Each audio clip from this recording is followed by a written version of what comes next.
मित्रांनो नमस्कार. काँग्रेस पक्षाचे ज्येष्ठ नेते आदरणीय शिवराज पाटील चाकूरकर साहेब यांचं आज पहाटे दुःखद निधन झालं. त्यांच्या स्मृतीला मी विनम्र अभिवादन करतो आणि त्यांना भावपूर्ण श्रद्धांजली अर्पित करतो.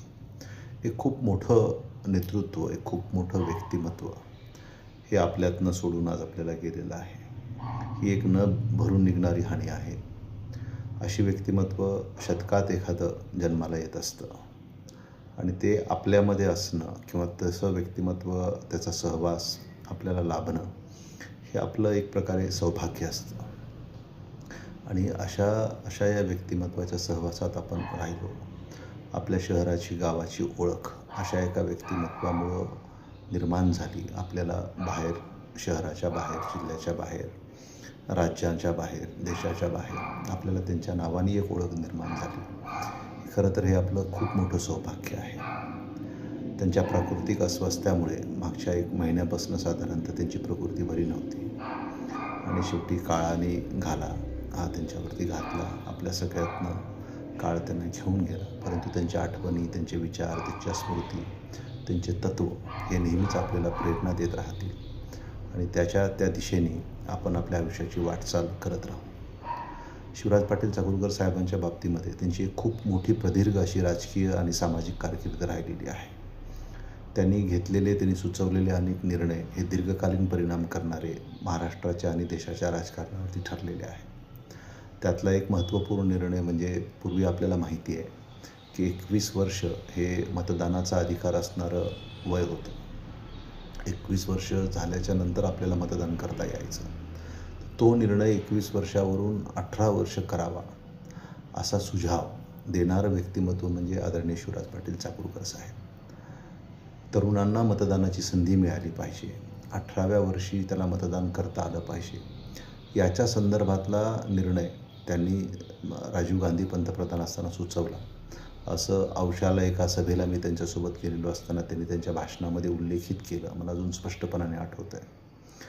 तर असे अनेक निर्णय देशाच्या राजकारणावरती परिणाम करणारे, देशाच्या राजकारणाची आणि समाजकारणाची दिशा बदलणारे, जसं की 33% आरक्षण महिलांना द्यावं या संदर्भात जेव्हा निर्णय संसदेमध्ये चर्चेला आला तेव्हा काही राजकीय पक्षांनी त्याला विरोध दर्शवला की आता जी आमची संख्या आहे त्याच्यामध्ये ही 33% आरक्षणाची संख्या येऊन आमचे अधिकार कमी होतील, अशा पद्धतीची भूमिका काही प्रादेशिक राजकीय पक्षांनी मांडल्यानंतर शिवराज पाटील साहेबांनी 33% जागाच लोकसभेच्या वाढवा, एकूण जागा, आणि त्या वाढीव जागा ह्या महिला आरक्षित करा, अशा पद्धतीचा एक चांगला सुझाव त्यांनी त्यावेळेस ठेवला होता. अशा अनेक क्रांतिकारी निर्णय, असे अनेक, ज्याला आजकालच्या भाषेमध्ये आपण इंग्रजीमध्ये आउट ऑफ द बॉक्स असं म्हणतो, असे अनेक सुझाव, असे अनेक निर्णय हे त्यांनी देशाच्या राजकीय पटलावरती ठेवले आणि त्याचा दीर्घकालीन परिणामसुद्धा देशाच्या राजकीय प्रवासावरती झाला, हे आपण सगळेजण जाणतो.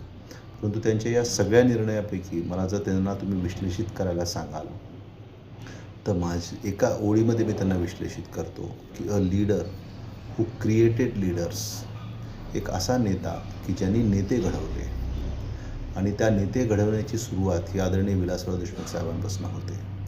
आदरणीय विलासराव देशमुख साहेबांना जिल्हा परिषदेची पहिली संधी देणं असेल, विधानसभेची पहिली संधी देणं असेल किंवा मंत्रिमंडळातही पहिली संधी देणं असेल, या सगळ्याच्यामध्ये आदरणीय शिवराज पाटील साहेबांचा खूप मोठा हात म्हणण्यापेक्षा हे त्यांचेच निर्णय होते की आदरणीय विलासराव देशमुख साहेबांना जिल्हा परिषदेची संधी द्यायची, आदरणीय विलासराव देशमुख साहेबांना आमदारकीची संधी द्यायची. आमदारकीची जागा तर त्यांनी खासदारकीला गेल्यामुळं रिक्त झालेली जागा होती आणि ती जागा, आपला वारसा एक प्रकारे त्यांनी आदरणीय विलासराव देशमुख साहेबांना त्यावेळेस दिला. आणि नंतर जो काही इतिहास आपल्यासमोर आहे की आदरणीय विलासराव देशमुख साहेबांच्या माध्यमातून लातूरचं आणि महाराष्ट्राचं कसं भलं झालं, हे काही मी आपल्याला सांगण्याची गरज नाही, तो इतिहास आपल्या सगळ्यांच्या समोर आहे. परंतु आदरणीय विलासराव देशमुख साहेब असतील, आदरणीय दिलीपराव देशमुख साहेब असतील, प्रदीप राठी असतील, अशा बसवराज पाटील मुरुमकर असतील, अशा अनेक नेत्यांना राजकारणामध्ये येण्याची प्रेरणा ही आदरणीय शिवराज पाटील चाकूरकर साहेब राहिलेले आहेत आणि त्यांच्याच दिलेल्या सुसंस्कृत राजकारणाचा वारसा आजपर्यंत लातूरमध्ये चालू आहे. त्यांची लातूरला ही दिलेली खूप मोठी देण आहे की एक सुसंस्कृत राजकारण, एक नीतिमत्तेला धरून केलेलं राजकारण याची खूप मोठी देण, ती संस्कृती, राजकीय संस्कृती ही त्यांनी दिलेली देण आहे. माणसं या जगामध्ये येतात जातात, माणूस काही कायम राहायला आलेला नाही. पण त्यांनी जी शिकवण दिलेली असते, त्यांनी जी संस्कृती विकसित केलेली असते, ती संस्कृती मात्र कायम आपल्यासोबत राहत असते. आणि ही जी सुसंस्कृत राजकारणाची संस्कृती ही आपल्याला आदरणीय शिवराज पाटील साहेबांनी दिलेली आहे, त्या संस्कृतीवरती आजपर्यंत ही सुद्धा पिढी ही वाटचाल करत आहे की राजकारणामध्ये कितपत आपण सामाजिक प्रक्रियेमध्ये राजकारणी म्हणून हस्तक्षेप करायचा, याच्या काही मर्यादा आणि याचे काही नियम हे शिवराज पाटील साहेबांनी, याच्या काही आचारसंहिता हे आदरणीय शिवराज पाटील चाकूरकर साहेबांनी लातूरच्या राजकारणाला, काँग्रेस पक्षाच्या राजकारणाला जी घालून दिले, त्याच्यावरती आजही लातूर जिल्ह्यातला काँग्रेस पक्ष आणि काँग्रेस पक्षाचे नेते हे ठामपणे वाटचाल करत आहेत. कुठंही इकडं तिकडं विचलित ते होत नाहीत. त्याचं कारण की आपण 2014च्या नंतरची राजकारणाची वाटचाल पाहतोय, ही खूप विचित्र पद्धतीने चालू आहे. पण अशासुद्धा या विचित्र पद्धतीने चालू असलेल्या राजकीय वातावरणात सुद्धा विचलित न होण्याचा जो ठामपणा लातूर जिल्ह्याच्या काँग्रेसच्या नेत्यांमध्ये दिसतो, तर तो ठामपणा, ती वैचारिक बैठक, ते तत्त्वाचं अधिष्ठान हे आदरणीय शिवराज पाटील चाकूरकर साहेबाची देण आहे, हे अगदी स्पष्ट आहे. आणि ही संस्कृती शिवराज पाटील चाकूरकर साहेबांनी लातूरच्या राजकारणाला दिली की समाजाच्या जडणघडणीमध्ये राजकारण्याने किती हस्तक्षेप करावा आणि कुठं थांबावं. कारण काय होतं राजकारणामध्ये की प्रत्येक गोष्टीत आपण हस्तक्षेप केला पाहिजे, प्रत्येक गोष्टीत आपण दखल दिली पाहिजे, अशा पद्धतीचा वाहून जाण्याचा कधीकधी कार्यक्रम हा राजकारण्यांकडनं होत असतो त्या प्रक्रियेमध्ये असल्यामुळे.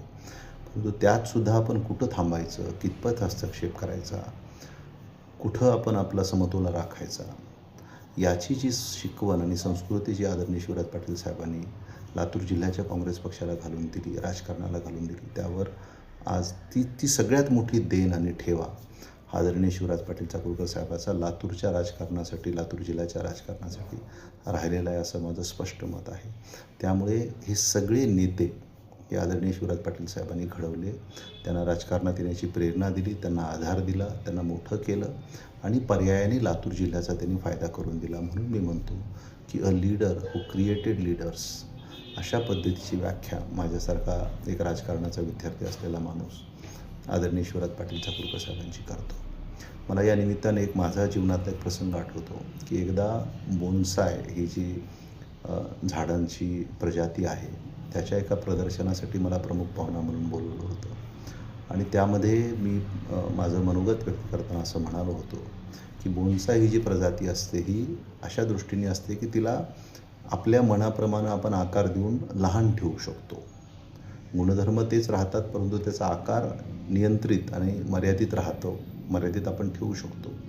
त्याला बोन्साय असं म्हटलं जातं. तर त्या कार्यक्रमामध्ये मी मनोगत व्यक्त करताना असं म्हणालो की राजकारणामध्ये सहसा आता जी संस्कृती विकसित झालेली आहे, ती आपल्या कार्यकर्त्यांना किंवा आपले जे दुसऱ्या फळीतले नेते आहेत यांना मर्यादित आकारात ठेवून बोन्साय स्वरूपामध्ये ठेवण्याची संस्कृती आता वाढीला लागलेली आहे राजकारणामध्ये, असं मी मनोगतात म्हणालो.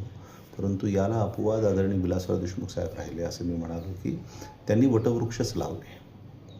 की दिलीपराव देशमुख साहेब, बबरुवान काळे, असे अनेक लोक लातूरच्या राजकारणामध्ये जे खऱ्या अर्थाने लातूरच्या आणि समाजाला आणि राजकारणाला आकार देऊ शकत होते, असे वटवृक्ष आदरणीय विलासराव देशमुख साहेबांनी लावले. परंतु हा उल्लेख करत असताना मी शेवटी असं म्हणालो की विलासराव देशमुख साहेबांनी वटवृक्ष लावले हे बरोबर आहे, परंतु आदरणीय शिवराज पाटील साहेबांनी तर विलासराव देशमुख नावांचा कल्पवृक्षच लावला की ज्याच्या कल्पवृक्ष म्हणजे इच्छित, त्याच्या छायेत जर आपण बसलो तर आपल्या सगळ्या इच्छा पूर्ण होतात आणि इच्छित फळ हे आपल्या पदरामध्ये पडत असतं. आपल्या सगळ्या इच्छा हे फलद्रूप होत असतात, त्याला आपण कल्पवृक्ष म्हणतो. तसा कल्पवृक्षच आदरणीय शिवराज पाटील साहेबांनी लातूर जिल्ह्याच्या राजकारणामध्ये, समाजकारणामध्ये विलासराव देशमुख साहेबांच्या रूपाने लावला. आणि आपण सगळे साक्षीदार आहोत की विलासराव देशमुख नावाच्या एका कल्पवृक्षाच्या छायेखाली, त्याच्या सावलीमध्ये आपल्या सगळ्या इच्छा लातूरकरांच्या ह्या आयुष्यभर पूर्ण होत राहिल्या, याचा अनुभव आपण सगळ्यांनी घेतलेला आहे. परंतु असा कल्पवृक्ष लावण्याची किमया ही फक्त आणि फक्त आदरणीय शिवराज पाटील चाकूरकर साहेबांना शक्य होती. आणि तो कल्पवृक्ष त्याने लावून दाखवला, तो वाढवून दाखवला, तो जपून दाखवला. आणि त्या कल्पवृक्षाचा जो काही लाभ हा लातूर जिल्ह्याला झाला, लोकांना झाला आणि संबंध महाराष्ट्राला आणि देशाला झाला. तर असा हा कल्पवृक्ष लावण्याची क्षमता, किमया आणि मोठं मन असणारा नेता म्हणजे आदरणीय शिवराज पाटील चाकूरकर साहेब. त्यांच्या स्मृती ह्या कायम आपल्यासोबत राहतील आणि त्यांनी जी सुसंस्कृत राजकारणाची जी शिकवण आपल्याला दिली आहे त्याच्यावरती आपण कायम मार्गक्रमण करत राहू. आणि म्हणून लातूर जिल्ह्याच्या राजकारणाची, समाजकारणाची एक वेगळी ओळख ही आपल्याला मराठवाड्यामध्ये आणि महाराष्ट्रामध्ये आपल्याला पाहायला मिळते. लातूर जिल्हा म्हणजे सुसंस्कृत लोकांचा जिल्हा अशी जी आपली ओळख निर्माण झालेली आहे, त्या ओळखीची पायाभरणी करण्याचं काम हे आदरणीय शिवराज पाटील चाकूरकर साहेबांनी केलं. ते त्याचे पायनीर आहेत आणि आज इतक्या वर्षापासून ही संस्कृती लातूरमध्ये अबाधित आहे आणि येणाऱ्या काळातसुद्धा आपण ती संस्कृती अबाधित ठेवणं हीच आदरणीय शिवराज पाटील चाकूरकर साहेबांना आपल्याकडनं अतिशय मोठी आणि भावपूर्ण अशी श्रद्धांजली राहील. शेवटी व्यक्ती गेल्याच्या नंतर आपण त्याच्या विचारांना, त्याच्या तत्त्वांना किती जपतो आणि त्याच्यावरती कशा पद्धतीने मार्गक्रमण करतो हीच त्या व्यक्तीला दिलेली श्रद्धांजली असते. त्याच्या व्यक्तिमत्त्वाला केलेलं विनम्र अभिवादन असतं. व्यक्ती राहतात आणि जातात, परंतु त्यांचं जे व्यक्तिमत्व आहे आणि त्याचा जो एक प्रभाव असतो तो आपल्यावरती कायम राहतो.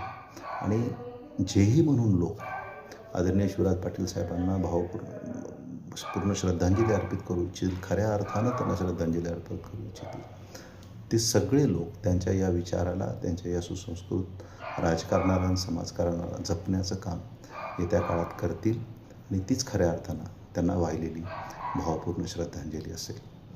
त्यांचं कुटुंब आहे, त्यांना या दुःखातनं बाहेर पडण्याची ईश्वर शक्ती देव. आणि आदरणीय शिवराज पाटील चाकूरकर साहेबांना भावपूर्ण मी श्रद्धांजली माझ्या वतीनं आणि माझ्या कुटुंबाच्या वतीनं, नीतिशाल प्रतिष्ठानच्या वतीनं वाहतो. त्यांच्या व्यक्तिमत्त्वाला विनम्र असं अभिवादन करतो.